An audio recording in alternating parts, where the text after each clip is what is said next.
اعوذ باللہ السمیع العلیم من الشیطان اللعین الرجیم بسم اللہ الرحمن الرحیم۔ سب سے پہلے میرے تمام دیکھنے والوں کو السلام علیکم ورحمۃ اللہ وبرکاتہ۔ آپ دیکھ رہے ہیں میرا یوٹیوب چینل اور میں ہوں محمد اویس قادری اسلمی۔ جیسا کہ آپ کو معلوم ہے کہ ہر ویڈیو میں تعارف کروایا جاتا ہے تجوید و قراءت کورس کے حوالے سے، کیونکہ ابھی تو ہمارا تجوید کورس جاری و ساری ہے، جو کہ بالخصوص حفاظ کرام، علماء کرام، علماء ذی احتشام اور اس کے علاوہ اس فیلڈ کے ساتھ جتنے بھی وابستہ حضرات ہیں ان کے لیے بڑا مفید ہے، کیونکہ عوام الناس میں انہوں نے بیٹھنا ہوتا ہے۔ تو جب تک ہمارے جو یہ معتبر حضرات ہیں، جب تک یہ تجوید کے ساتھ قرآن کی ادائیگی یا عربی عبارات نہیں پڑھیں گے عبارات، تو اس وقت تک جو ہے وہ دوسرے عام لوگوں میں بھی اس کا اثر پیدا نہیں ہوگا۔ تو لہٰذا اس کے لیے جس طرح ہم محنت کر رہے ہیں، تو اسی لیے محنت کے ساتھ سیکھنا بھی جو ہے وہ آپ کے لیے ضروری ہے۔ اللہ نے آپ کو زندگی دی ہے، اگر اس زندگی میں اگر آپ قرآن کریم کو صحیح تلفظ اور تجوید کے ساتھ، تجوید کے قواعد کے ساتھ نہیں ادا کرنا سیکھیں گے تو اس کی بھی پوچھ بروز قیامت ہو سکتی ہے۔ تو ناظرین کرام، انشاءاللہ العزیز ہماری جو محنت ہے وہ آپ تک نہایت آسان اسباق لے کر جو ہے وہ آ رہی ہے، تاکہ آپ تک آسان اور ایزی جتنے بھی لیسنز ہیں وہ آپ تک پہنچتے رہیں، اور آپ نے صرف اتنا کام کرنا ہے کہ آپ نے چینل کو سبسکرائب کر کے دوسروں تک شیئر کرنا ہے اور بیل آئیکن کو پریس کر دینا ہے، تاکہ ہر نئی ویڈیو کا نوٹیفیکیشن جو ہے وہ آپ تک پہنچتا رہے۔ اور سب سے آسان بات میں آپ کو یہ بھی بتاتا چلا جاؤں، ڈسکرپشن کے اندر جو ہے وہ میں ساری تحریر لکھ کے سینڈ کرتا ہوں، تاکہ آپ کے لیے پڑھنے اور سیکھنے اور لکھنے میں کسی قسم کی کوئی دقت پریشانی جو ہے وہ لاحق نہ ہو۔ تو لہٰذا آئیے ہم آج کا سبق شروع کرتے ہیں۔ سب سے پہلے میں آپ کو بتاتا چلا جاؤں کہ آج ہمارا جو لیسن کا موضوع ہے وہ ہے موانع ادغام کی صورتیں۔ موانع ادغام کی صورتیں آج کا لیسن نمبر 37 جو ہے وہ 37واں سبق جو ہے وہ اس چیز کے اوپر ہے کہ کون کون سی ایسی صورتیں ہیں جن میں ادغام منع ہے، کون سی ایسی صورتیں ہیں جن میں ادغام منع ہے، ادغام جائز نہیں ہے۔ تو آئیے سبق کی طرف دیکھیں۔ سب سے پہلے یاد رکھیں کہ موانع ادغام کی صورتوں میں، یعنی جہاں ادغام کرنا منع ہے، پہلی صورت یہ ہے کہ ایسی جگہ جہاں پر دو واؤ جمع ہو جائیں، دو واؤ کیا ہو جائیں، جمع ہو جائیں، اور ان میں پہلی مدہ ہو، پہلی کیا ہو، مدہ ہو، تو وہاں پر جو ہے وہ ادغام نہیں ہوگا۔ دو ایسی جگہ جہاں پر دو واؤ جمع ہو جائیں اور ان میں پہلی مدہ ہو تو وہاں پر ادغام نہیں ہوگا۔ واؤ مدہ ہو تو وہاں ادغام جائز نہیں ہے، جیسے کہ یقالو وہم، یقالو وہم۔ اب واؤ پہلی مدہ ہے، دوسری متحرک ہے، دو واؤ ایک ہی جگہ پہ جمع ہو گئی ہیں اور ان میں پہلی مدہ ہے، تو یہاں پر ادغام کسی قسم کا نہیں ہوگا۔ ادغام کہتے ہیں نا، مطلب پہلا ساکن ہے دوسرا متحرک ہے تو پہلے کو دوسرے میں کیا کر دیں گے، مدغم کر دیں گے۔ اب یہاں بھی پہلا ساکن ہے دوسرا متحرک ہے، لیکن ادغام کیوں نہیں ہوگا؟ کیونکہ قاعدہ ہے، صورت ہے کہ جب دو واؤ ایسی جگہ پر جمع ہو جائیں، پہلی مدہ ہو، تو وہاں پر ادغام نہیں ہوگا۔ دوسری صورت کیا ہے کہ دو یائیں ایسی جگہ پر جمع ہو جائیں، دو یائیں ایسی جگہ پر جمع ہو جائیں، یہ دو واؤں اور دو یائیں، بڑا سمپل سا لیسن ہے۔ دو واؤں ایک جگہ ایسی جمع ہو جائیں جہاں پر پہلی مدہ ہو تو وہاں بھی ادغام نہیں ہوگا۔ اسی طرح یہاں پر بھی دو یائیں اکٹھی ایک جگہ پر جمع ہو، ان میں پہلی مدہ ہو تو وہاں پر بھی ادغام نہیں ہوگا، جیسے فی یومن، فی یومن۔ اب دو یائیں ہیں، ان میں پہلی جو ہے وہ ساکن ہے دوسری متحرک ہے، لہذا ادغام کیوں نہیں ہوگا؟ اس لیے کہ دو یائیں اکٹھی ایک ہی جگہ جمع ہو گئے، لیکن ان میں قاعدہ کیا ہے، پہلی مدہ ہے، تو جہاں پر پہلی یا مدہ ہو تو وہاں پر جو ہے وہ ادغام نہیں ہوگا۔ ٹھیک ہے، حروف حلقی کا اپنے ہم مخرج میں ادغام نہیں ہوگا، یعنی تیسری صورت یہ ہے حروف حلقی کا اپنے ہم مخرج حرف میں۔ ہم مخرج حرف کا مطلب یہ ہے، ہم مخرج حرف کا مطلب آپ اس طرح جان لیجئے کہ مخرج ان کا ایک ہے لیکن حروف الگ الگ ہیں۔ مخرج کیا ہے، ایک ہے لیکن حروف کیا ہے، الگ الگ ہیں، تو وہاں پر اگر جمع آ جائیں تو وہاں پر ادغام نہیں ہوگا، جیسے فصفح عنہم، فصفح عنہم۔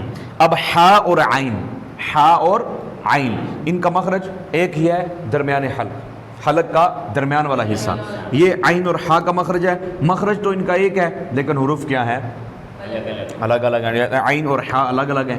لہذا انہوں نے کیا کہا کہ حروف حلقی کا اپنے ہم مخرج حرف میں، یعنی اگر حروف الگ ہیں لیکن مخرج ان کا ایک ہے، حروف حلقی ہیں، تو وہاں پر ادغام نہیں ہوگا، یعنی مخرج ان کا ایک ہے، حرف میں ادغام وہاں پر نہیں ہوگا، جیسے فصفح عنہم۔ چوتھی صورت یہ ہے کہ حروف حلقی کا غیر حلقی، اس سے پہلے میں آپ کو یہ نوٹ کرواؤں کہ حروف حلقی کا اپنے ہم مخرج حرف میں ادغام نہیں ہوگا۔ مخرج ایک ہو، حروف الگ الگ ہو تو ادغام نہیں ہوگا، لیکن یہاں پر نوٹ آپ نے بات یہ کرنی ہے کہ اگر مخرج ان کا کیا ہو، اگر مخرج الگ ہو اور حرف ایک ہی ہو، مخرج ان کا کیا ہو، یعنی حروف حلقی کا اپنے ہم مخرج حرف میں ادغام نہیں ہوگا، فصفح عنہم، جیسے کہ مخرج ان کا کیا ہے، ایک ہے لیکن حروف الگ الگ ہیں، تو یہاں پر اپنے ہم مخرج حرف میں ادغام نہیں ہوگا۔ لیکن نوٹ یہاں پر کیا کرنا ہے کہ اگر ہم مخرج کے بجائے ہم مثل کہہ لیں، ہم مثل، یہاں پر میں مثل لکھ دیتا ہوں، ہم مثل، اگر حروف حلقی کا اپنے ہم مثل حرف میں اگر آ جائے تو وہاں پر ادغام ہوگا، وہاں پر کیا ہوگا، ادغام ہوگا۔ مالیہ حالکہ، اس کی مثال کیا ہے، مالیہ، حلقہ، مالیہ حالکہ۔ اب یہ دیکھیں، یہ بھی ہا ہے، یہ بھی ہا ہے، اب ہا میں کیا ہو سکتی ہے، مدغم ہو سکتی ہے، کیوں کہ یہ ہم مثل ہے، یہ کیا ہے، ہم مثل ہے۔ نوٹ سمجھ میں آ گیا آپ کے ناظرین کرام؟ یہاں پر آپ نے نوٹ کرنی ہے اس بات کو کہ حروف حلقی کا اپنے ہم مخرج حرف میں تو ادغام نہیں ہوگا، لیکن ہم مثل حرف میں کیا ہو سکتا ہے، ادغام ہو سکتا ہے۔ یہاں پر دیکھیں فصفح عنہم، یہاں پر ادغام کیوں نہیں ہوگا کہ ان کا ہم مخرج ہے، مخرج ایک ہے، حروف الگ ہے، لیکن یہ حروف ہی ہم مثل ہیں، مطلب کیا ہے کہ ایک ہی جنس سے ہے، ایک ہی ہے۔ ہم مالیہ حالکہ، مالیہ حالکہ، ہم مثل کا مطلب کیا ہے، ایک ہی حرف ہے اور وہ دو مرتبہ آ گیا ہے ایک کلمے میں، جیسے کہ پیچھے ادغام مثلین اور مثلین کی جو آپ نے وہ تعریف پڑھی ہے کہ ایک ہی حرف دو مرتبہ ایک ہی کلمے میں جمع ہو جائے تو پہلا ساکن دوسرا متحرک ہو تو پہلے کو دوسرے میں کیا کر دیں گے، مدغم کر دیں گے۔ تو یہاں پر ہم مثل میں کیا ہوگا، ادغام ہوگا، ہم مخرج میں ادغام نہیں ہوگا۔ آگے چوتھی صورت یہ ہے کہ حروف حلقی کا غیر حلقی حرف میں، یعنی پہلا حرف حلقی ہے اور دوسرا وہ غیر حلقی ہے، پہلا حرف کیا ہے اور دوسرا غیر حلقی، کا مطلب کیا ہے کہ وہ حلقی نہیں ہے، تو وہاں پر بھی ادغام نہیں ہوگا، جیسے لا تزغ قلوبنا، اب غین حروف حلقی میں سے ہے اور قاف حروف حلقی میں سے نہیں ہے، تو یہاں پر بھی ادغام نہیں ہوگا۔ پانچویں صورت کیا ہے، لام کا نون میں بھی ادغام نہیں ہوگا، لام کا نون میں ادغام نہیں ہوگا، جیسے قلنا، قلنا، اب لام ہے اور نون ہے، ٹھیک ہے، لام ساکن ہے دوسرا متحرک ہے، تو ادغام کیوں نہیں ہوگا، قاعدہ ہے کہ لام اور نون کا بھی آپس میں ادغام نہیں ہوگا، ٹھیک ہے۔ تو ناظرین کرام یہ تو تھے وہ صورتیں جہاں ادغام کرنا منع ہے، ادغام کرنا جائز نہیں ہے، ادغام کرنا جائز نہیں ہے۔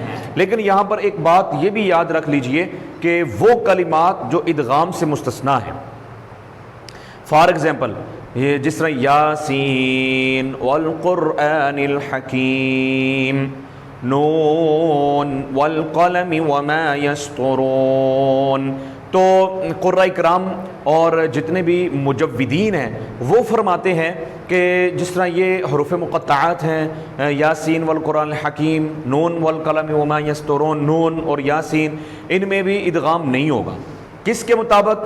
روایت امام حفص رحمۃ اللہ تعالی علیہ بطریق شاطبی، بطریق شاطبی، اس کے طریقے پر، جس طرح کہ ہم بھی روایت حفص کے قائل ہیں اور روایت حفص پر ہی عمل کرتے ہیں، عامل ہیں، تو اسی لیے قراء کرام فرماتے ہیں کہ بروایت امام حفص رحمۃ اللہ تعالیٰ کے بطریق شاطبی یاسین والقرآن اور نون والقلم میں ادغام نہیں ہوگا، ادغام نہیں ہوگا۔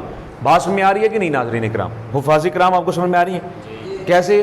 میں نے کیا بتایا کہ روایت امام حفص رحمۃ اللہ تعالیٰ کے بطریق شاطبی، بروایت امام حفص رحمۃ اللہ بطریق شاطبی یاسین والقرآن اور نون والقلم میں بھی ادغام نہیں ہوگا۔ یہ کلمات ہیں جو مستثنیٰ ہیں ادغام سے، جو مستثنیٰ ہیں کیا؟ ادغام سے، ٹھیک ہے، ان میں ادغام نہیں ہوگا۔ اب یہاں پر اعتراض ہوتا ہے، سوال یہ پیدا ہوتا ہے کہ اب آخر جب کہ ان میں ادغام کا قاعدہ تو لگ رہا ہے، ادغام کا قاعدہ لگ رہا ہے، اس کے باوجود یہاں پر ادغام اب کیوں نہیں ہوگا ان کلمات میں؟ تو پھر اس کا جواب علماء کرام اور قراء کرام نے یہ بتایا ہے کہ اس کا جواب یہ ہے کہ یہ روایت کے ساتھ ثابت ہی نہیں ہے، یہ کسی بھی روایت میں آیا ہی نہیں ہے۔ جس طرح روایتیں ہمارے پاس، یاد رکھیے تجوید جو ہے نا، تجوید یہ کسی کے محض ذہن کے اعتبار سے یا عقل کے اعتبار سے مسئلہ واضح نہیں کرتا ہے، یعنی کسی کے عقل سے یہ بنائی نہیں گئی ہے۔ تجوید جو ہے یہ محض کسی کے عقل سے بنائی نہیں گئی ہے، یہ علم محض عقل سے نہیں بنایا گیا، محض عقل سے نہیں بنایا گیا۔ یہ علم جو ہے یہ روایت کے ساتھ ثابت ہوا ہے۔ یہ کس کے ساتھ ثابت ہوا ہے؟ روایت کے ساتھ۔ جس طرح 10 روایتیں ہیں تو 10 روایتوں میں جو 10 قراتیں ہیں، 10 قراء اکرام ہیں، ظاہر ہے انہوں نے اپنے اپنے بڑوں سے، جس طرح اصحاب سے رسول اللہ صلی اللہ علیہ وآلہ وسلم نے اپنے اصحاب کو، پھر اصحاب نے اسلاف کو، تبع تابعین کو، بزرگوں کو، یعنی ان کے اندر شوق پیدا ہوا، وہ مختلف علاقوں میں سفر کر کے گئے، وہاں سے انہوں نے کیا کیا؟ علم قرات حاصل کیا۔ تو علم قرات حاصل کرتے کرتے کرتے جن کو جس روایت میں ملا، جن کو جس روایت عربی کی جس روایت میں ملا، انہوں نے اس کو کیا کر لیا؟ اپنا لیا، لکھ لیا، آگے شیئر کر دیا، پہنچا دیا۔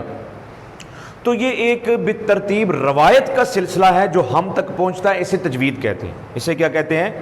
علم تجوید اس چیز کا نام ہے جو روایت کے ساتھ ہم تک نقل ہوتا ہوا کیا ہوا ہے؟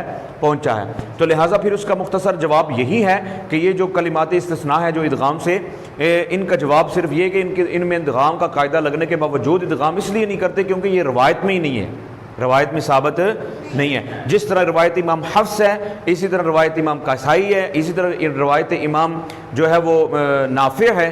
تو جس طرح روایتیں ہیں ان روایتوں میں جس طرح بیان کیا گیا اسی طرح کیا کرنا ہے؟ پڑھنا ہے۔ تو لہذا روایت امام حفص میں جو ہے اس کو ثابت ہی نہیں ہے ادغام، تو لہذا اس کو بھی ہم نہیں پڑھیں گے۔ سمجھ آ گئی کہ نہیں؟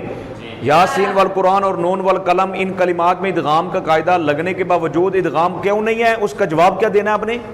اس کا جواب آپ نے دے دینا ہے کہ روایت میں اس طرح ثابت نہیں ہے، روایت میں اس طرح ثابت یعنی روایت جب ہم پڑھتے ہیں روایت امام حفص تو وہاں پر ادغام نہیں کرتے، تو اس لیے پھر ہم بھی کہتے ہیں کہ یہ جائز نہیں ہے، کیونکہ علم تجوید جو ہے یہ نقل اور روایت سے ثابت ہوا ہے، بجائے کہ بندہ کہے کہ یہ ہماری عقل سے کیا ہوا ہے، مسائل واضح کیے گئے ہیں علم تجوید کے، تو نہیں، یہ اسلاف کے ذریعے سے ہم تک علم پہنچا ہے۔ یہ بالترتیب علم صدری ہے، صدر سے یعنی سینے سے علم چلتا چلتا چلتا روایتوں کے ساتھ یہ ہم تک کیا ہوا ہے؟